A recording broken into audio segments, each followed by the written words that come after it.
ہم نے رب کے حکموں کو توڑا، ہم نے پرواہ ہی نہیں کی۔ ہم سمجھے دنیا میں آئے ہیں تو ہماری دنیا ہے، آوارہ ہوں، خواہشات نفس کے مطابق زندگی گزاریں، آنکھیں بے حیائی میں لگی رہیں، سوچیں آوارگی میں لگی رہیں، کان نغمے سنتے رہے، زبان جھوٹ بکتی رہی، ظلم و جبر کا بازار گرم رکھا، عصمت عزت پامال کرتا رہا، لوگوں کا مال لوٹتا رہا، حق غصب کرتا رہا، کلیجی اور دل چیرتا رہا، لوگوں کو زخمی کرتا رہا، لوگوں کے جذبات سے کھیلتا رہا، پرواہ نہیں کی کہ یہ دنیا ہے، امتحان گاہ ہے، چند دنوں کے لیے آئے ہیں، اللہ کے حضور پیش ہونا ہے، عملوں کا حساب ہونا ہے۔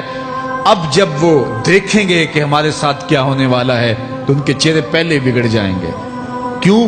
وہ گمان کریں گے کہ ان کی ریڑھ کی ہڈی توڑ دی جائے گی، ایسے عذاب آئیں گے جس طرح کسی کی ریڑھ کی ہڈی ٹوٹ جائے تو اس کا چہرہ شگفتہ گلاب تو نہیں ہوتا، اس کا چہرہ جو ہے وہ تو کس قدر مرجھایا ہوا ہوتا ہے۔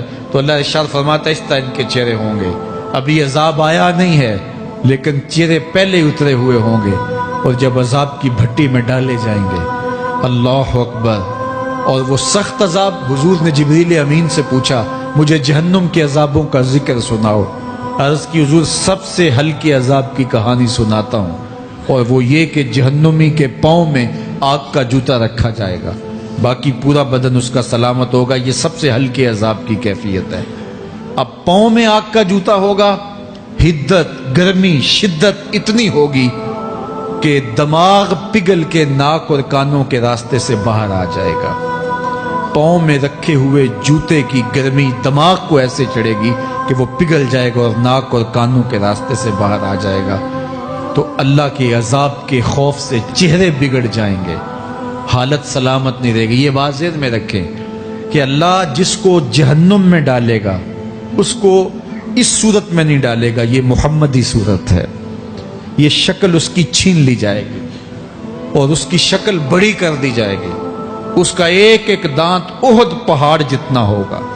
احد پہاڑ کا پھیلاؤ 15 کلومیٹر پہ ہے، 15 کلومیٹر کا ایک دانت، اور 32 دانت کتنے ہوں گے تو منہ کتنا بڑا ہوگا۔ اس کو اتنا بڑا اس لیے کیا جائے گا تاکہ وہ عذاب کی تکلیف زیادہ سہے۔ 70 گز موٹی کھال ہوگی، اور کھال جل جائے گی تو اللہ قرآن میں فرماتا ہے ہم نئی کھال دے دیں گے تاکہ عذاب کی تکلیف اس کو گوارا کرنی پڑے۔ پھر چیخے گا، چلائے گا، ہائے مجھے پانی دو، پانی دو، پیاس کی شدت ہے۔ 70 سال تک تو اس کی کوئی آواز ہی نہیں سنے گا۔ 70 سال کے بعد داروغہ جہنم چیخ کر کہے گا کیا مانگتا ہے؟ وہ بولے گا مجھے پانی چاہیے۔ کہا جائے گا تو بے بھی ملتا ہے پانی۔ پھر داروغہ جہنم اسے پانی دے گا، کوکا کولا کی بوتل دے گا یا پیپسی تھما دے گا یا منرل واٹر کی بوتل دے گا؟ نہیں، قرآن بتاتا ہے اسے مائے حمیم دیا جائے گا، کھولتا ہوا پانی، اور وہ اتنا گرم ہوگا جب پینے کے لیے چہرے کے قریب کرے گا اس سے اٹھتی ہوئی بھاپ کی وجہ سے چہرے کی کھال ادھڑ کے اس کے اندر گر پڑے گی، لیکن اس کے باوجود اس کو پینا پڑے گا۔ اللہ فرماتا ہے یہ دنیا ہی سب کچھ نہیں ہے، سمجھ لیا یہی سب کچھ ہے، آخرت کو بھول گئے، صبح اٹھے کام پہ چلے گئے، شام آئے آوارگی میں چلے گئے، صدائیں آتی رہی حی علی الصلاۃ حی علی الفلاح، کوئی پرواہ نہیں کی، نہ پیشانیوں نے سجدے کیے، نہ سوچوں میں پاکیزگی آئی، زندگی یوں گزار کے چلے گئے۔ ایسے نہیں، کہا ایک وہ ہوں گے جن کے چہرے شگفتہ گلاب ہوں گے، ایک وہ ہوں گے جن کے چہرے بگڑے ہوئے ہوں گے۔ اللہ اکبر، کلا اذا بلغت التراقی، یہ تو قیامت کا منظر ہے نا، قیامت سے قبل بھی ایک منظر ہے، اللہ اس منظر کو بھی بیان کر رہا ہے، کلا اذا بلغت التراقی، ہاں جب جان گلے کو پہنچ جائے گی۔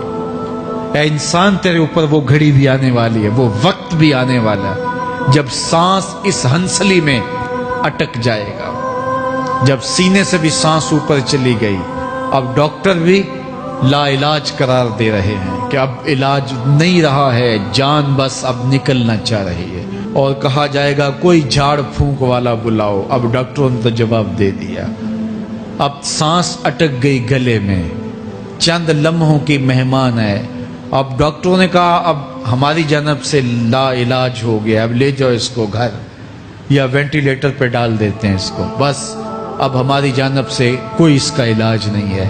اب گھر والے روتے ہیں, کہتے ہیں کوئی جھاڑ پھونک والا لاؤ, کوئی دم والا لاؤ, شاید وہ کوئی دم کرے تو اس کی جان میں جان آ جائے. ڈاکٹروں نے تو لا علاج قرار دے دیا.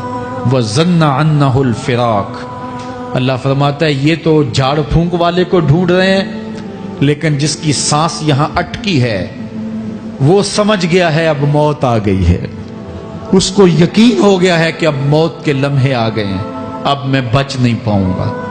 اب آنکھیں تاڑے لگی ہوئی ہیں. وَالْتَفَّتِ السَّاقُ بِالسَّاقِ. پنڈلی پہ پنڈلی چڑھ رہی ہے. جب موت آ جاتی ہے تو پھر پنڈلی سے پنڈلی لپٹ جاتی ہے, اس کو پھر جدا کرتے ہیں اور جدا کر کے دونوں انگوٹھے باندھ دیتے ہیں تاکہ پنڈلی کے اوپر پنڈلی نہ چڑھے. اللہ وہ منظر بیان کرتا ہے, صاحب یہ وقت آنے والا ہے جب دونوں انگوٹھے باندھ دیے جائیں گے, جب ناک میں روئی ٹھونس دی جائے گی, جب چٹے لباس میں کفن دیا جائے گا, جب غسال کے سامنے بے بس پڑے ہوں گے, وہ چاہے یہ بازو اٹھائے چاہے یہ بازو اٹھائے, گرم پانی ڈالے یا سرد پانی ڈالے, جب بس پڑے ہوئے ہوں گے جو ہے وہ غسل دینے والوں کے, اور ناک میں روئی ہوگی اور دونوں انگوٹھے آپس میں بندھے ہوں گے. یہ محل, یہ ماڑی, یہ کوٹھیاں, یہ بنگلے جس کو سویر شام لگ کے حلال حرام کی تمیز کیے بغیر بنایا تھا, غوث اعظم رضی اللہ تعالیٰ عنہ بولے مکان بنا رہا ہے, بسیں گے اور حساب تو جا کے دے گا. اور یہ تو ایک رات بھی تجھے اس گھر کے اندر نہیں رکھیں گے کہ چلو ایک رات مہمان رکھ لیں. کہتے ہیں نہیں نہیں, مہمانوں نے بھی جانا ہے تو جلدی کرو, اس کو سپرد کراؤ. وہ تو تیرا لباس بھی پھاڑ کے اتاریں گے, خود غسل دینے کے لیے تیار بھی نہیں ہے. تجھ سے خوف آنے لگا ہے. جاندی واری ڈرونا بنے ہوتے, ہاتھ نہ لاندے ڈر دے, جنہ لئی تو پاپ کمائے اج کتھے نہیں تیرے کر دے. آج تو وہ تیرے ساتھ تجھے غسل دینے کے لیے آمادہ نہیں ہے. وَالْتَفَّتِ السَّاقُ بِالسَّاقِ. جب پنڈلی پہ پنڈلی چڑھنے لگ جائے گی, إِلَىٰ رَبِّكَ يَوْمَئِذٍ الْمَسَاقُ. اس دن تیرے رب کی طرف ہی لوٹ کے جانا ہے. فَلَا صَدَّقَ وَلَا صَلَّىٰ. اس نے نہ تو سچ مانا اور نہ نماز پڑھی. وَلَٰكِنْ كَذَّبَ وَتَوَلَّىٰ. ہاں جھٹلایا اور منہ پھیر کے چل پڑا. ثُمَّ ذَهَبَ إِلَىٰ أَهْلِهِ يَتَمَطَّىٰ. پھر اپنے گھر کو اکڑتا ہوا چلا. اولا لک فاولا ثم اولا لک فاولا. تیری خرابی آ پہنچی, ہاں تیری خرابی آ پہنچی. ایحسب الانسان ان یترک سدی. انسان دنیا میں یہ گمان کرتا ہے اس کو سدا چھوڑ دیا جائے گا. سدا عربی میں ایسے اونٹ کو کہتے ہیں جس کی مہار کسی کے ہاتھ میں نہ ہو. شترے بے مہار, جہاں مرضی جس گھاٹ سے چاہے پانی پیے, جہاں سے مرضی چارہ لے, تو شترے بے مہار کو کہتے ہیں سدا. تو یہ انسان بھی گمان کرتا ہے کہ میں بھی سدا ہوں, مجھے کوئی کیوں پوچھے, میرے جذبات پہ کوئی کیوں قدغن لگائے, مجھے کیوں روکے کوئی. بالخصوص جوانی کے ایام کے اندر جوان کو بڑا ہوتا ہے کہ کوئی مجھے کیوں, وہ تو ماں باپ کے کہنے میں بھی نہیں آنا چاہتا. وہ کہتا ہے کیوں مجھے روکتے ہیں, میری جوانی ہے, میرے جذبات ہیں, مجھے آزادی سے جینے دو, کیوں میرے راستے میں رکاوٹ بنتے ہو, میں سدا ہوں.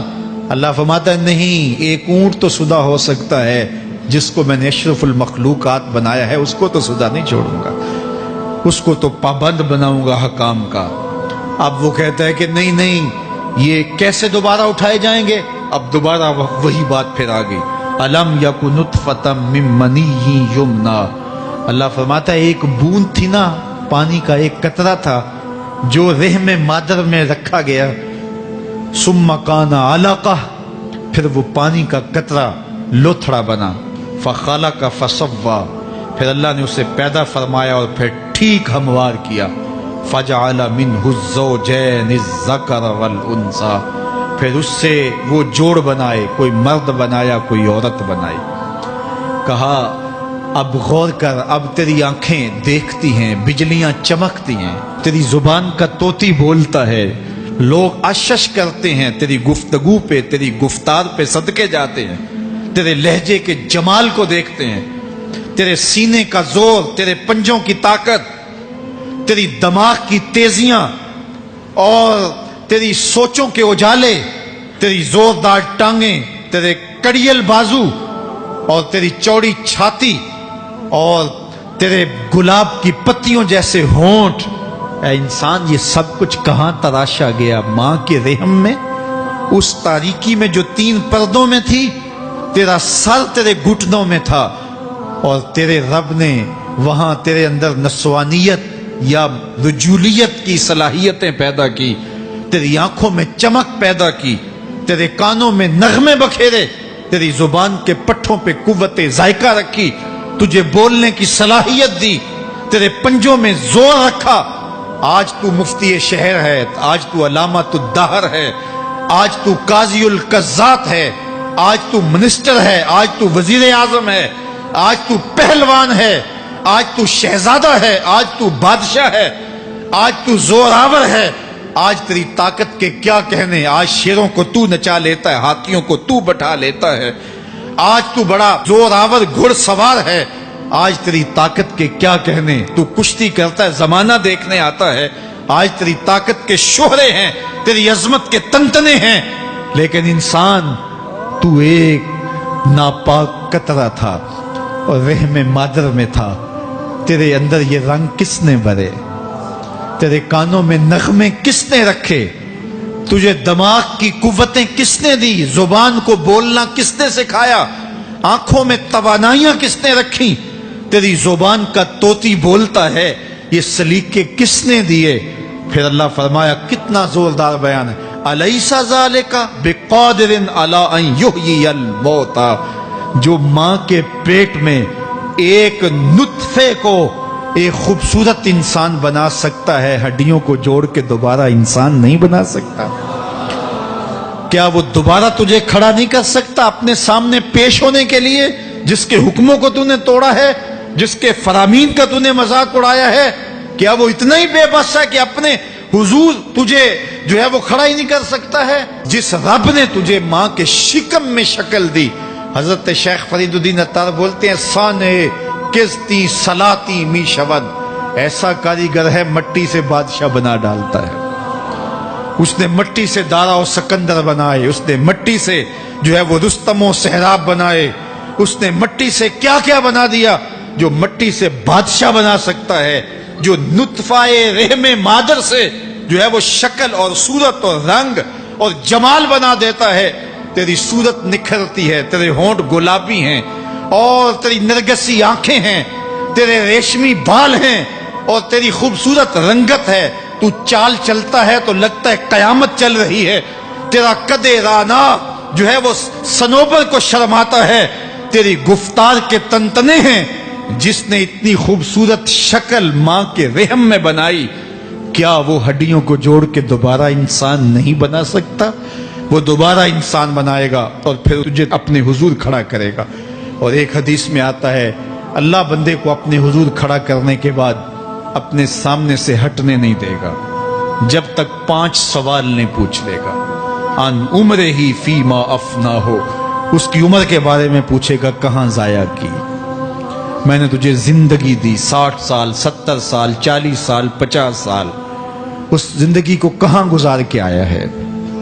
ان شباب ہی فیما ابلا ہو، اس کی جوانی کے بارے میں پوچھا جائے گا، جوانی کہاں گزار کے آیا ہے؟ مجنو تو نہیں بنا رہا، خواہشات کا اسیر تو نہیں ہو گیا، دیوانوں کی طرح زندگی تو نہیں گزار کے آ گیا؟ تیری جوانی کسی چوک میں تو نہیں گزری، تیری جوانی آوارگی میں تو نہیں گزری، ساری رات سوشل میڈیا کے اوپر گندگی اور غلاستیں تو نہیں دیکھتا رہا؟ تیری زندگی گزری کہاں ہے؟ تیری جوانی گزری کہاں ہے؟ اگر کوئی جواب نہ ہوا تو پھر کیا جواب دے گا؟ اور وہ کتنا خوش نصیب ہوگا جو کہے گا، مالک میری جوانی سجدوں میں گزری، میری جوانی قیام میں گزری، میری جوانی رکوع میں گزری۔ میرے حضور فرماتے ہیں، سبعۃ یظلھم اللہ فی ظلہ یوم لا ظل الا ظلہ، 7 اشخاص ایسے ہیں قیامت کے دن جب کوئی سایہ نہیں ہوگا، اللہ ان 7 کو اپنے عرش کا سایہ دے گا۔ ان میں سے دوسرا شخص میرے حضور نے بیان فرمایا، وشاب نشأ فی عبادت اللہ، وہ جوان جس کی جوانی اللہ کی عبادت میں گزری۔ جوانوں، اپنی زندگی کو مالک کی دہلیز پہ لے آؤ۔ جوانی وہی ہے جو مالک کی چوکھٹ پہ گزرے۔ اپنے دل کا تعلق جوڑو، عشق کرنا ہے تو پھر آمنہ کے لال سے کرو۔ محبت کا رشتہ ان سے جوڑو، تعلق کا ربط ان سے قائم کرو، جوانی کو دین کی راہ پہ ڈالو۔ اللہ اکبر۔ سنو میرے حضور کا فرمان، انا حبیب اللہ، میں اللہ کا حبیب ہوں۔ پھر فرمایا الشاب التائب حبیب اللہ، جو جوان جوانی میں توبہ کرے وہ بھی اللہ کا حبیب ہے۔ آؤ اللہ کے حبیب بن جاؤ، اللہ کے حبیب بن جاؤ، اللہ کے حبیب بن جاؤ، اللہ کے محبوب بن جاؤ۔